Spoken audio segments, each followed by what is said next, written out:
scripture lesson today, if you want to follow along, was in Luke chapter 19, 1 through 10. And as I was reading this, I had told Pastor the other day that when I was in Sunday school, just a few years ago when I was a young girl, I had, this was a favorite, we learned a song and went with it, so it brought back some nice memories. Anyway, this is how the scripture goes. Then Jesus entered and he walked through Jericho, and there was a man there, and his name was Zacchaeus, the head taxman, and quite rich. He wanted desperately to see Jesus, but the crowd was all in his way, and he was a short man, and he couldn't see over the crowd. So he ran on ahead and climbed up in that sycamore tree so he could see Jesus when he came by.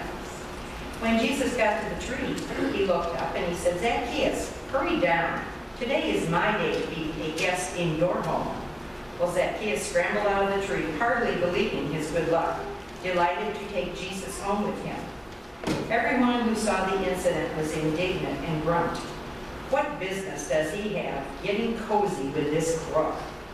Zacchaeus just stood there a little stunned. He stammered apologetically and he said, "Master, I give away half of my income to the poor, and if I'm caught cheating, I pay 4 times the damages." Jesus said, "Today is salvation day in this home.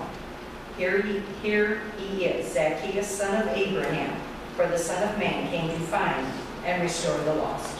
End of the scripture. Good morning. A little laughter does the heart good, right? I need 3 volunteers. 3 volunteers. Don't be scared. Come on. 3 people. I'm not going to take. Don't make me take. 3 people. 3 people. Come on. Let's go. 3 people. Anytime. 3 people. All right. On stage, face the audience.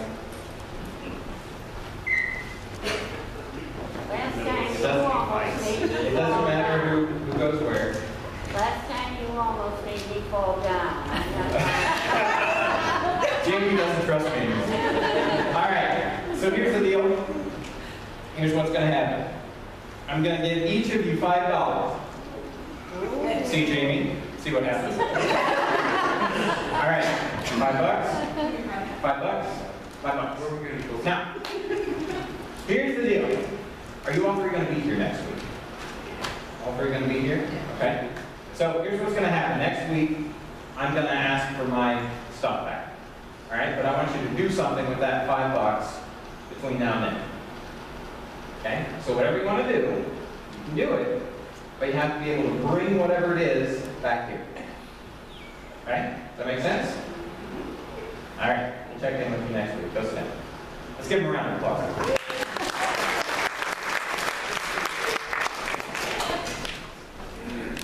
See, not all my volunteer situations are scary. So today, we are going to be in Luke chapter 19. So if you have a Bible, Luke chapter 19 is where we're going to be at. And we're going to talk about Zacchaeus. Everybody say Zacchaeus? Zacchaeus. There we go. Now, how many people are familiar with Zacchaeus? Okay. Yeah. Now, what's interesting about Zacchaeus is that Zacchaeus really doesn't take up much scriptural real estate. He doesn't show up a whole lot in the Bible. In fact, this passage, Luke 19, is the only time in all of Scripture that Zacchaeus is ever mentioned. In all the other Gospels, he's not mentioned. In all of Paul's writing, he's not mentioned. Just this one instance in Dr. Luke's Gospel, Luke chapter 19. So we're going to read it again. Luke chapter 19, starting with verse 1. I hope you're there. Jesus entered Jericho and was passing through. A man was there by the name of Zacchaeus. Everybody say Zacchaeus. Zacchaeus. He was a chief tax collector and was wealthy. He wanted to see who Jesus was, but being a short man, he could not because of the crowd. So he ran ahead, climbed a sycamore fig tree to see him, since Jesus was coming that way. Now, I want to tell you a little bit about Zacchaeus. Zacchaeus was a chief tax collector. That meant he's not just any tax collector, he's the tax collector. He's the chief tax collector. In our terminology, that'd be kind of like the regional manager or the district manager or representative. Zacchaeus represented the area that we're talking about, the area of Judea. Okay? And so Zacchaeus would be in charge of making sure all money that needed to make its way to Rome got there. So whether it be extra fees or charges or baggage claims or anything like that, he would make sure that everything that was going to go to Rome made it to Rome. Make sense? Because after all, they wanted to make sure they got all the money that they were supposed to get. Now, as time went on, Zacchaeus got better and better at his job and worked his way up to become chief tax collector. And we don't know exactly what Zacchaeus' early days were like. We don't know if this was his first job working at this little bank collecting taxes, or what exactly happened. We don't know if there was an older tax collector that came alongside and showed him the ropes on how to tax collect. But we just know that somehow he became the best at collecting taxes. We all have our spiritual gifts. Now, Zacchaeus wasn't necessarily liked. And you can tell that a little later in the scripture. He just wasn't liked that much. Because who likes to give their money away? So you have a pretty good picture of Zacchaeus. He's a short guy, a wee little man. Now, the scripture tells us that Jesus was passing through Jericho. Everybody say Jericho. Jericho. Jericho. Now, you are probably familiar with Jericho. It's fairly familiar throughout the scriptures. Unlike Zacchaeus, Jericho is mentioned several times throughout Scripture. In fact, you start back in the Old Testament, right? Joshua fought the battle of Jericho, and the walls came tumbling down, right? There's that Jericho. That's the old school Jericho. Then there comes the new school Jericho in the New Testament, and they're about 2 miles or so apart. I don't know if you knew that. Old Testament Jericho and New Testament Jericho are actually 2 different locations geographically. The city kind of migrated, as cities do. And so old Jericho, walls came tumbling down, city was kind of in ruins, so they kind of rebuilt it a couple miles away, New Jericho. And Jericho means city of palms, or city of dates. It's a very tropical location. You can actually go overseas to the historical site of Jericho. It's a little village called Rehob now. But there's a lot of famous markers and things. Jericho is thought to be one of the oldest, if not the oldest, city on earth. And it's also one of the lowest cities on earth. It's a few hundred feet below sea level. It's very tropical. All sorts of things grow there. So they have a lot of produce that's grown in Jericho. All sorts of things, bananas and dates and figs especially. It's a very popular place, especially in this time period that Dr. Luke is writing about Jericho. Now Zacchaeus, you'll remember, he climbs up in what type of a tree? Sycamore. A sycamore tree.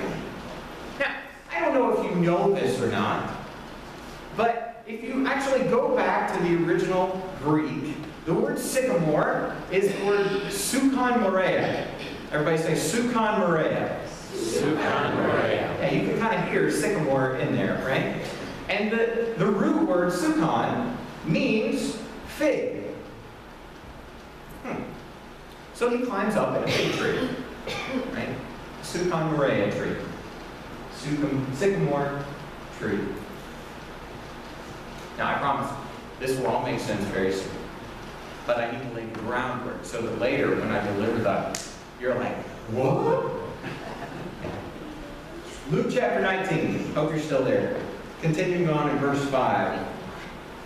When Jesus reached the spot, he looked up and said to Zacchaeus, Zacchaeus, come down immediately. I must stay at your house today.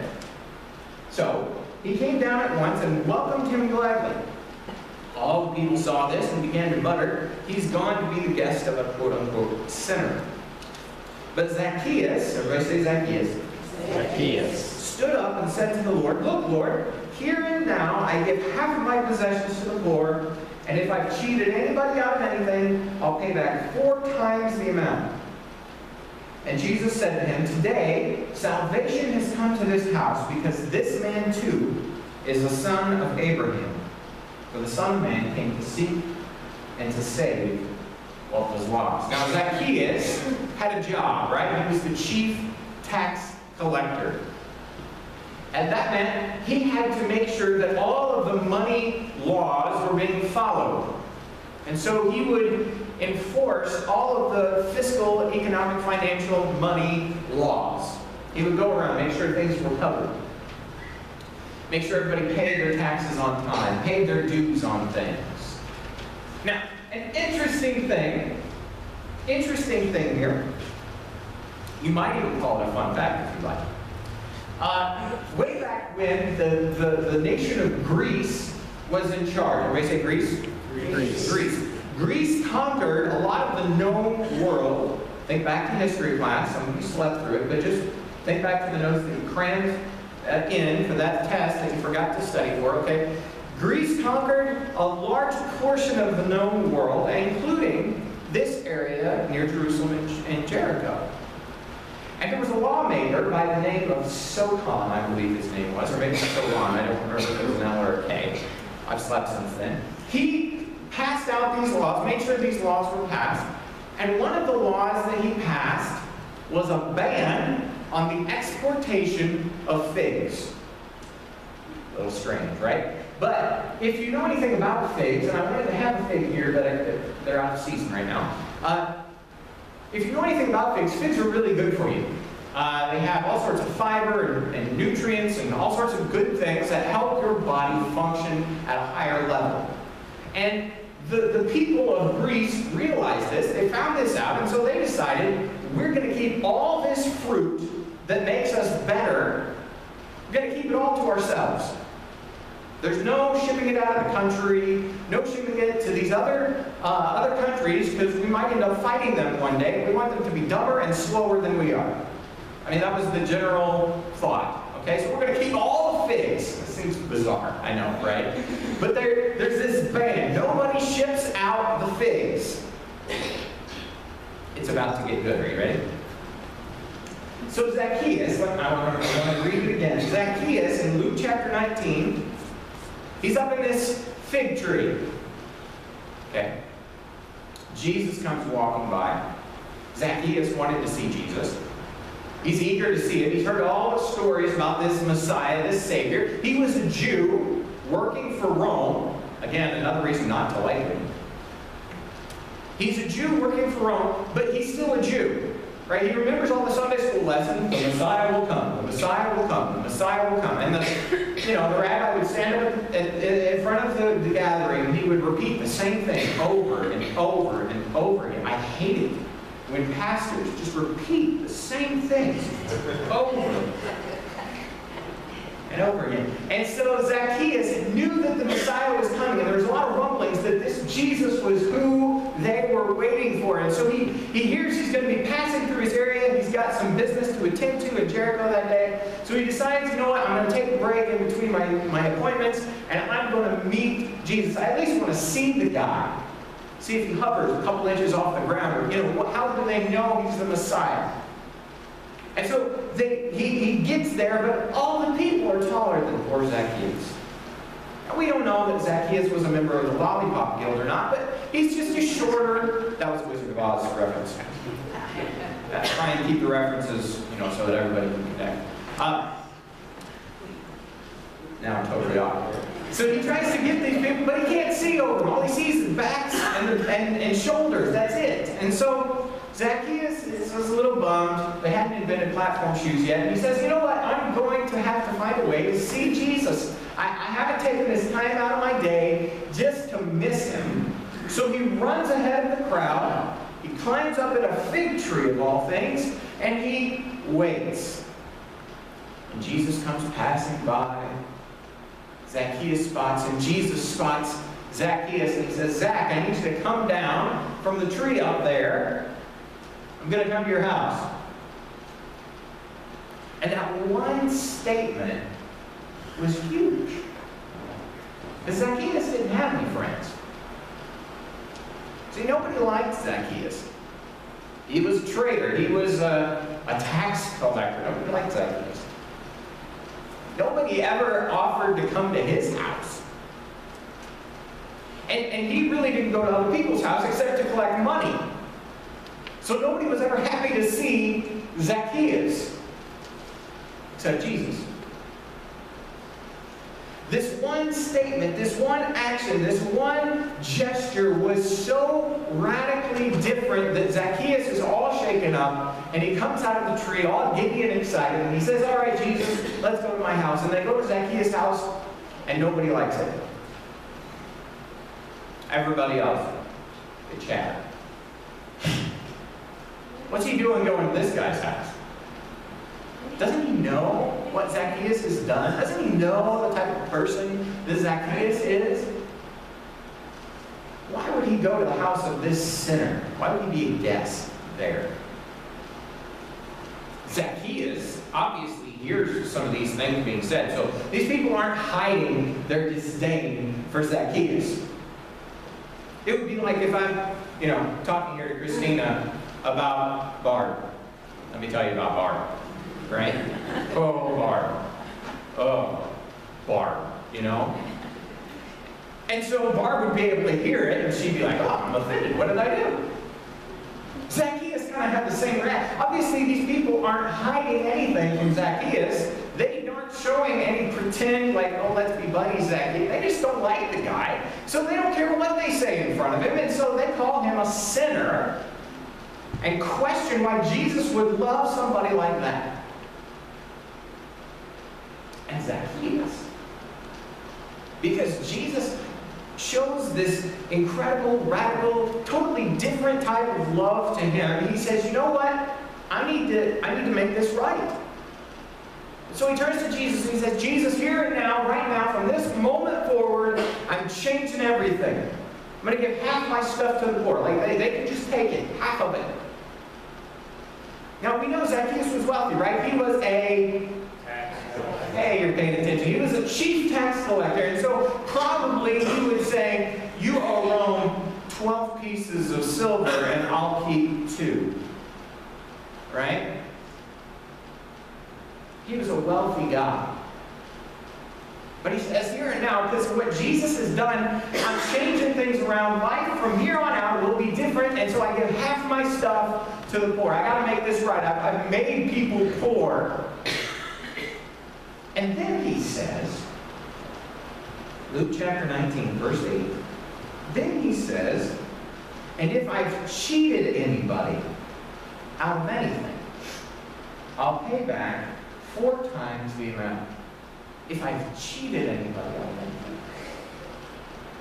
Now, we went back, looked at the Greek. That word cheated is the word sukophanteo.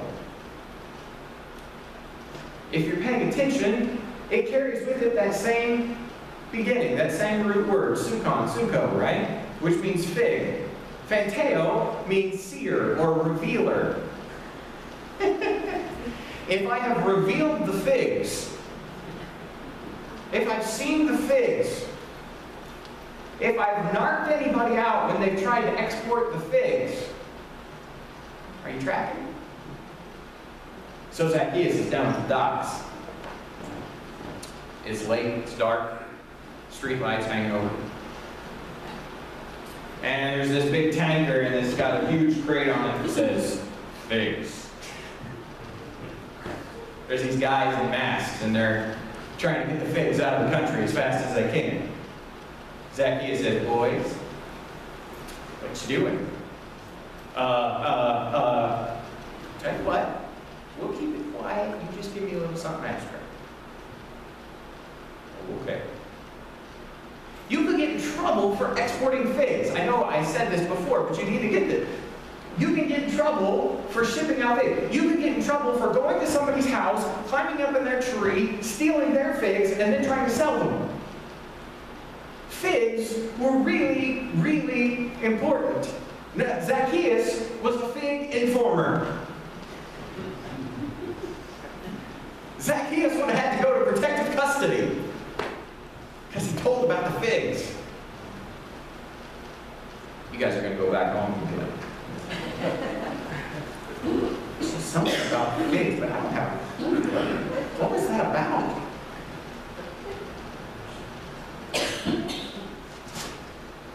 Zacchaeus says, look, Jesus, if I have narked anybody out, if I have made anybody's life difficult because of this whole business I had on the side of revealing stuff about figs and maybe falsely accusing people about shipping figs. I mean, if I've been involved in this fig business, I'll pay back 4 times the amount.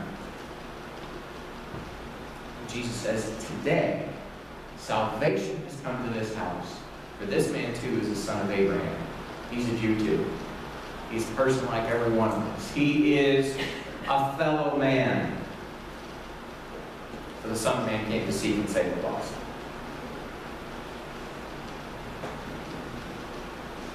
Let's make it right. It's interesting to me that Zacchaeus was a fig informant.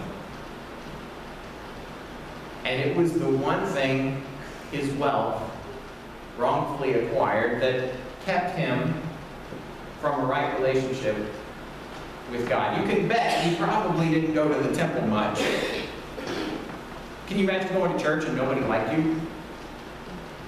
Nobody said hello, nobody shook your hand. When you come in, people groan.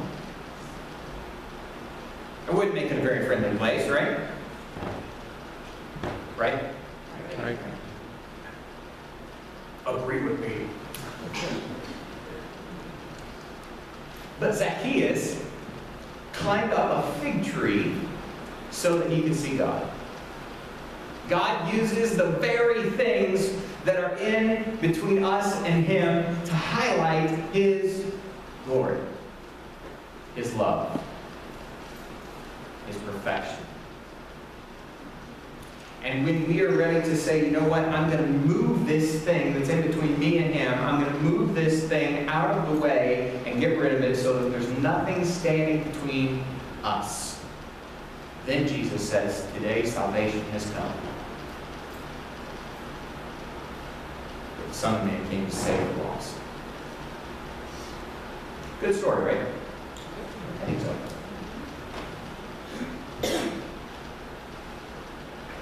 Psalm 24:1 says, the earth is the Lord's and the fullness thereof.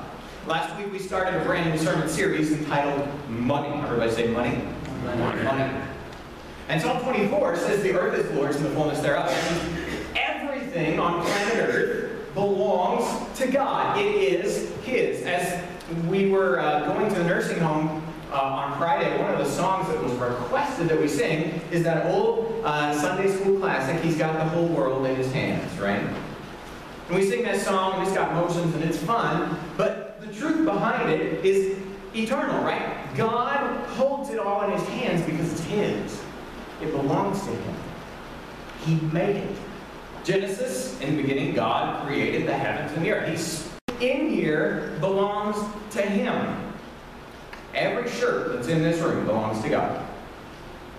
Every pew that's screwed into the floor belongs to God. Every church that is dotted across this nation belongs to God. Every soldier serving overseas belongs to God. Every plant on this planet belongs to God. Every wisp of wind belongs to God. Are you tracking with me? It all belongs to God. It's His. And we're just the managers. We need to manage God's stuff.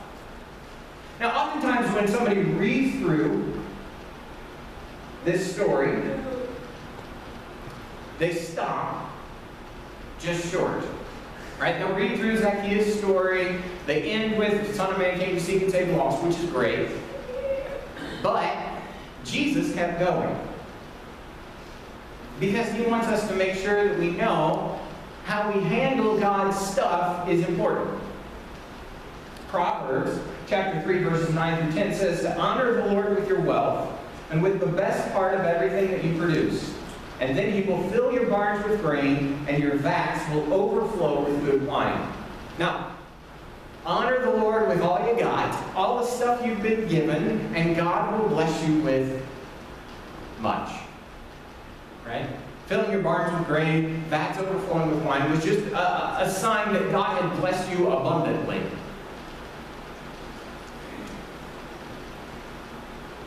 So the question, of course, is what will you do with what you've been given? We're managers, stewards. That word steward actually is a medieval term. You'll know that back in the day there were kings and kingdoms. And while the king lived in a castle, he had a very nice house just past the castle that would be for the steward. And the steward would be in charge of all the king's resources. He essentially was the manager of the kingdom. The king was still in charge. What he said goes. He was still numero uno, the wealthy one. But the steward was the one that was in charge of managing all the king's stuff, making sure everything worked as it should. That's what a steward is.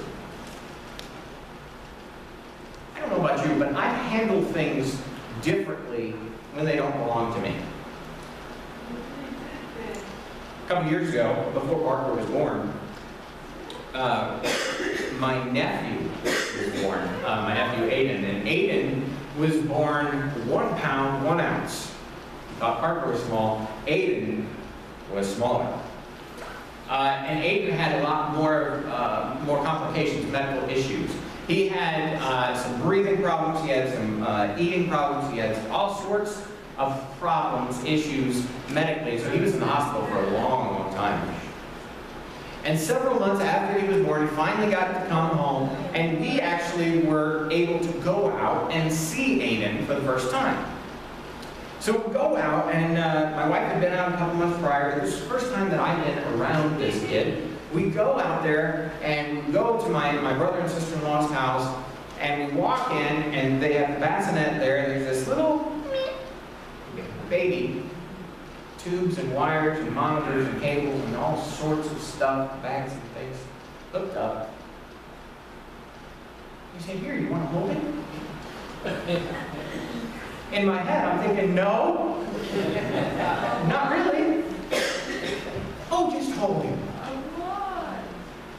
And so I'm like, okay, you know, how do you hold something that's so small, and he's got all these things coming off him in all different directions, and then I thought it was funny.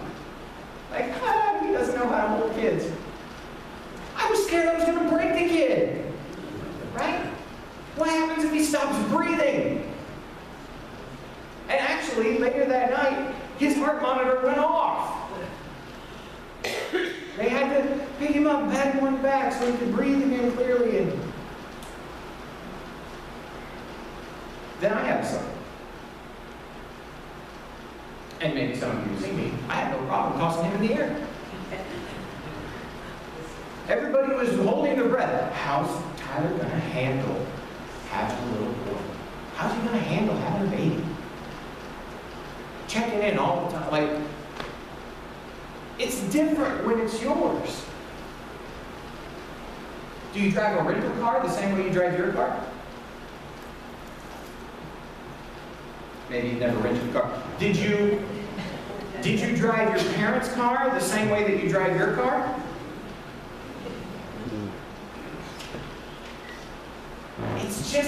It's different when we think that everything belongs to, it's all his stuff and we're just managing it. It's different. That's what I'm trying to say. Luke chapter 19. I'm gonna get it right. That's all right. Luke chapter 19. Is everybody still in Luke 19? Yep. Good. So we get done with the wee little man, and Jesus continues on. It says, while they were listening to this, Jesus went on to tell them a parable because he was near Jerusalem, and the people thought that the kingdom of God was going to appear at once. And so he said, a man of noble birth went to a distant country to have himself appointed king and then to return. So he called 10 of his servants and gave them 10 minas. Put this money to work, he said, until I come back.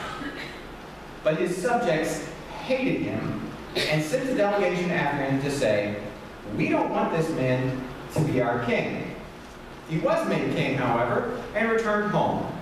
Then he sent for the servants to whom he had given the money in order to find out what they had gained with it. Now, in a nutshell, this guy goes off to become king. Some people didn't like it. He becomes king though, comes back. After entrusting his servants to handle his stuff, he comes back and he says, what did you do with it?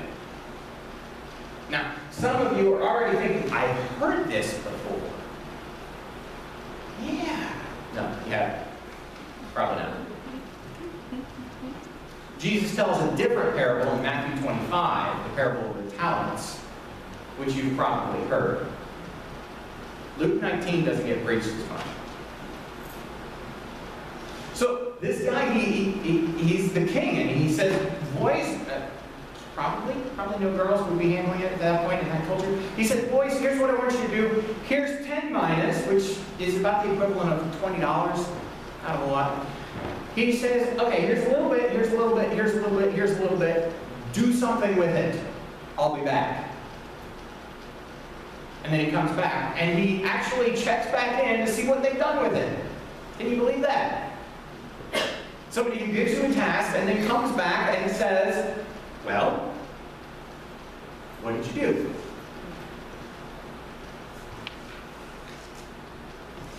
And they all have the same opportunity. Unlike in Matthew 25, you'll remember the parable of the talents, the guy gives one so many talents, and one a different amount of talents, and one a different amount of talents.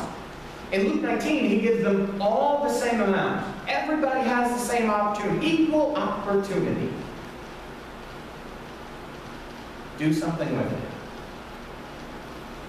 Now, they all had different connections, I'm sure. All had different upbringings. But they all had a chance, a shot, to do something with this gift that they were managing. We said, wait. Okay, I'm tracking with you, but you don't understand. Okay, I know where this is going. All right, yeah, you're going to say, all right, do something with what God's given you. All right, I get that, but I have different circumstances. I understand what you're saying, but I have this whole family thing, you know, and it's really throwing me off. I know what you're saying, but it's just not possible for me. Let me tell you something. Circumstances shouldn't dictate your future.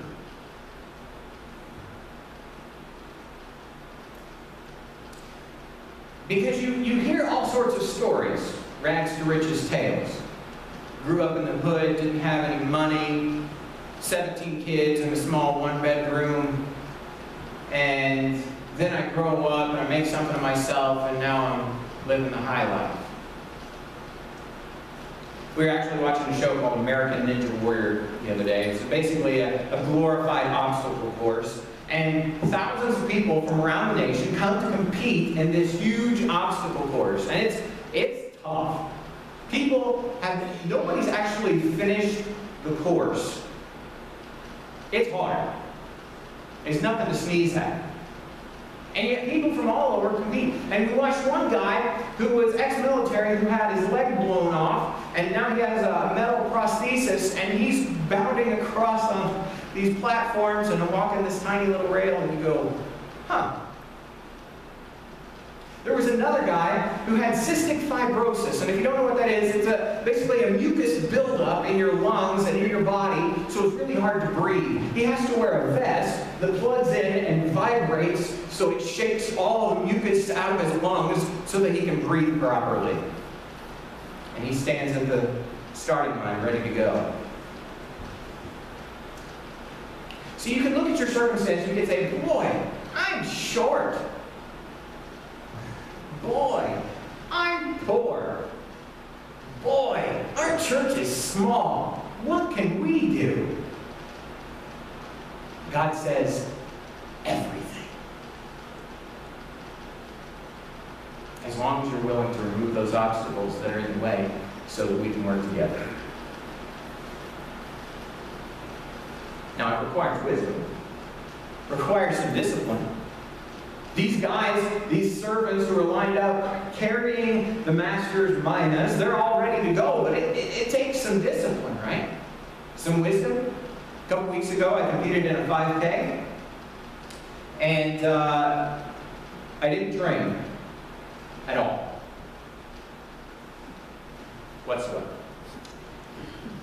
And I'm not in as good a shape as John and Matt.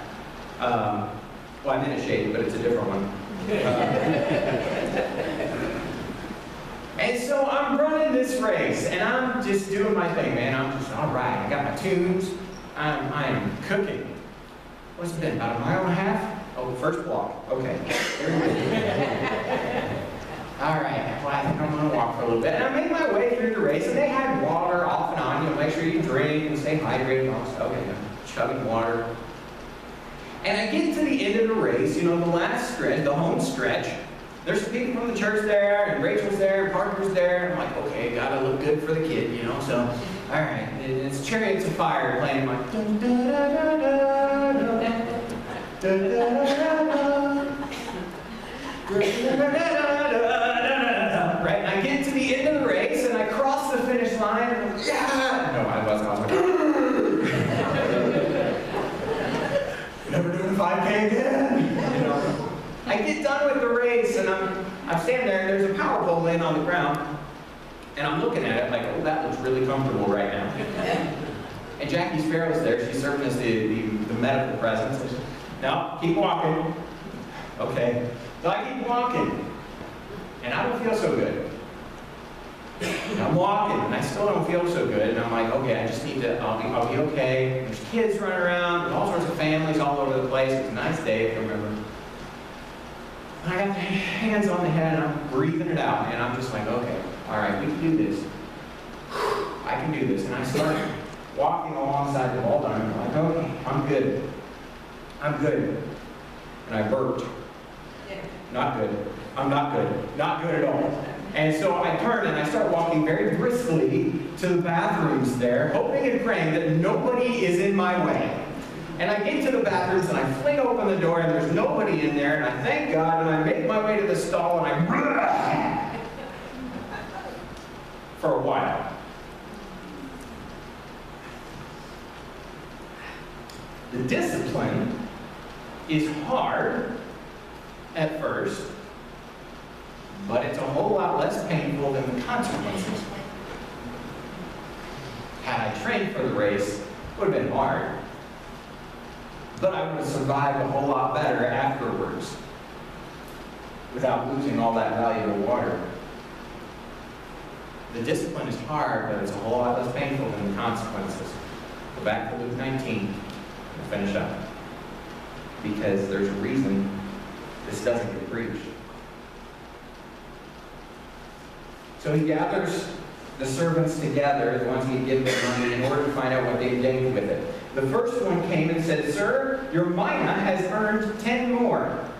"Well done, my good servant," his master replied. "Because you've been trustworthy in a very small matter, take charge of 10 cities. $20 times 10. Good job. Now you're in charge of 10 cities. The second came and said, "Sir, your mina has earned 5 more. His master answered, "You take charge of 5 cities. $20. Now you're in charge of 5 cities.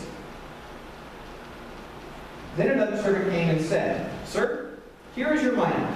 I kept it laid away in a piece of cloth. I was afraid of you because you're a hard man. You take out what you did not put in and reap what you did not sow." His master replied, "I will judge you by your own words, you wicked servant. You knew, did you, that I'm a hard man, taking out what I didn't put in, reaping what I didn't sow? Then why didn't you put it into a bank on deposit, so that when I came back, I could have collected it with interest?" Then he said to those standing by, "Take his mina away from him, give it to the one who has 10 minas." "Sir," they said, "he already has 10.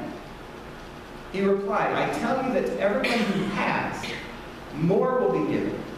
But as for the one who has nothing, even what he has will be taken away. But those enemies of mine who do not want me to be king over them, bring them here and kill them in front of me." Ooh. We say, well, that's not right. Is that anything biblical. Did he add that? That's not in the story. Every time I hear that story, it's well done, good and faithful servant. And that's it. But even the one that you're familiar with, which is a different parable, even the one you're familiar with, go back to Matthew 25 and read it. Because the guy who doesn't do anything with what he's been given, the guy who doesn't manage what's been given to him, the master says, throw him out in the darkness where there will be weeping and gnashing of teeth. And then later he talks about sheep and goats. And he says the sheep are going to go on one side, the goats on the other, and they're going to go towards eternal punishment in the fire. Punishment, judgment, consequences. We're told to manage God's stuff, and I just wonder if we've squandered what He's given us. We put it in a cloth. Say, boy, I hope He doesn't come back. Proverbs chapter 23:5 says, in the blink of an eye, wealth disappears, for it will sprout wings and fly away like an eagle. I told you last week, nobody takes what they've got with them. When you die, your net worth is 0.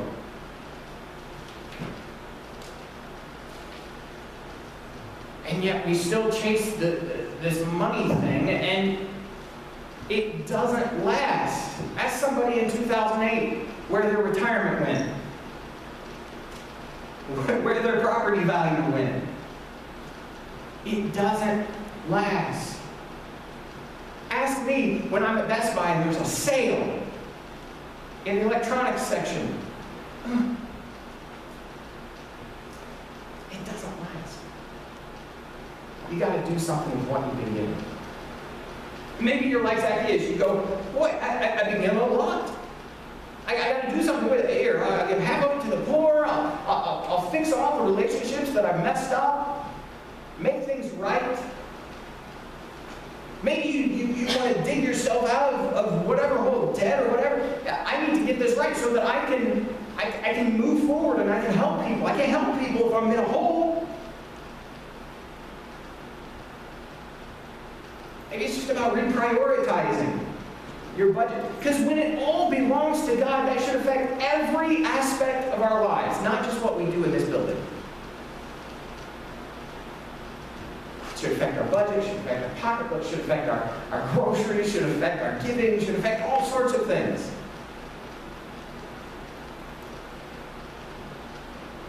What are you doing with what God has given you? Almost done, I promise. On July 2nd, 1776, the Second Continental Congress voted to approve a resolution of independence that had been proposed in June by Richard Henry Lee from Great Britain. After voting for independence, Congress turned its attention to the Declaration of Independence, a statement explaining this decision, which had been prepared by a committee of 5 with Thomas Jefferson as its principal author. Congress debated and revised the wording of the Declaration, finally approving it on July 4th. A day earlier, John Adams, later to become President John Adams, had written to his wife Abigail these words. The second day of July, 1776, will be the most memorable epoch in the history of America. I'm apt to believe that it will be celebrated by succeeding generations as the great anniversary festival. It ought to be commemorated as the day of deliverance by solemn acts of devotion to God Almighty. It ought to be solemnized with pomp and parade, with shows, games, sports, guns, bells, bonfires, and illuminations from one end of this continent to the other, from this time forward, forevermore.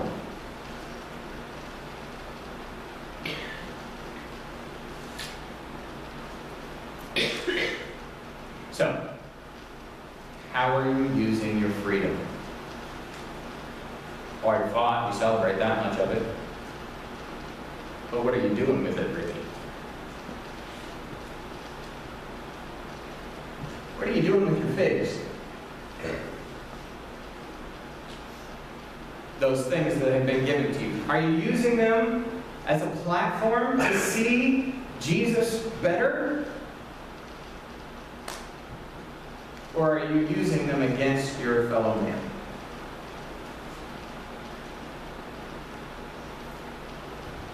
Eventually, the king will return. Remember that Psalm 24:1? The earth is Lord's, fullness thereof. The end of it goes something like this. Lift up your heads, O you gates. Lift up your heads, you ancient doors. Let the King of glory come in. Who is this King of glory? He is the Lord Almighty.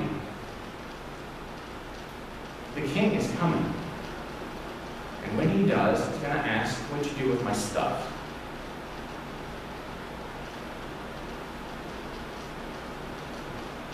God, I thank you for entrusting me with all that you have. And I know I've made some mistakes. I haven't handled it as well as I should have. And I pray that from this moment forward, you would help me to loosen my grip on this stuff that doesn't really belong to me at all anyway. That you would allow me to make the most of what you've given to me. So that I can help people, so that I can bless your name, so that I can see you better. Or let me be like Zacchaeus. Because I don't want to be separated from you. I don't want to be those servants who got tossed out in the darkness. I don't want to be those servants who were eternally separated from you. I don't want to be separated from you. I want to be closer to you. So God, if my money, my wealth, my stuff is getting in the way, then show me how to move it.